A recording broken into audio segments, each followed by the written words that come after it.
Today was really busy. Tara, kwentuhan tayo habang pinafrost ko tong cake ko para kay hubby. So, I'm making red velvet cake with cream cheese frosting. And ayan na nga, talagang ginawa ko na lang backpack si baby kasi sobrang daming gagawin. Hindi talaga siya marunong mag-isa. Hindi niya kayang maglaro mag-isa hanggat hindi niya ako nakikita. Pero carry naman. So today, marami kaming gagawin. Kakabake ko nga lang ng cookies na finreeze ko nakaraan. Ginawan ko na rin ng packaging. Para maganda lang tingnan pag binigay ko sa kanila, 'di ba? So bukas na nga ang dating ng asawa ko. Talagang stressful kasi gusto ko maganda, malinis ang bahay. Maganda ang cake. And complete ang decoration. Recently, sobrang busy talaga. Kasi ako na rin ang gumawa ng nails ko, pati ng pedicure.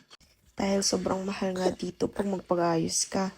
I'd rather spend the money sa mas importanteng bagay. Excited na nga ako. Pero hindi ko pa rin alam kung ano oras silang darating. So, kailangan maaga pa lang nakapustura nami. Postura nami! So, mamaya, magpapalobo pa ako ng balloons. Maglilinis ng kwarto, maglilinis ng banyo, at maglilinis ng kusina. By the way guys, napansin nyo ba na bago ang turntable ko? Hindi na siya yung plastic. Nag-upgrade na ako. Mas maayos at mas smooth kasi dito eh. Nag-upgrade na rin yung skill ko sa pag-frost ng cake. Natatandaan ko noon, umiiyak pa ako pag hindi smooth yung cake. Pero ngayon alam ko na yung hack. Talagang pasensya lang talaga. Pero natutunan ko rin na dapat may ready kang hot water. Then ibabad mo lang yung pampasmooth ng cake doon para smooth na lang siya pag nag-glide. Natutunan ko rin na dapat pala top muna ang pinapasmooth bago ka mag-proceed ng focus sa gilid. Kailangan step by step talaga siya in order. Hindi ka pwedeng mauna sa gilid tapos yung huli yung pinakataas. Wala nga pala akong idea kung paano ko i-design yung cake na to.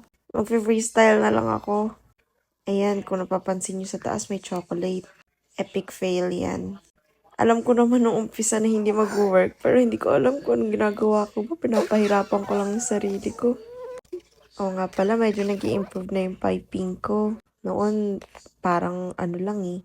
Ngayon, medyo nagkakaroon na rin siya ng structure. Nakakabisado ko na rin kung paano gumawa ng tamang stiffness ng icing. Pero pagdating sa designing, hindi pa talaga ako ganun kagaling. Kasi minsan nag-freestyle lang ako at wala akong plano. Pero okay lang. Practice makes perfect. And ito na yung cake. Talagang hindi pa ako magaling sa lettering, pero I think this is okay for a beginner like me. I'm really excited to see my husband tomorrow. Bye, guys!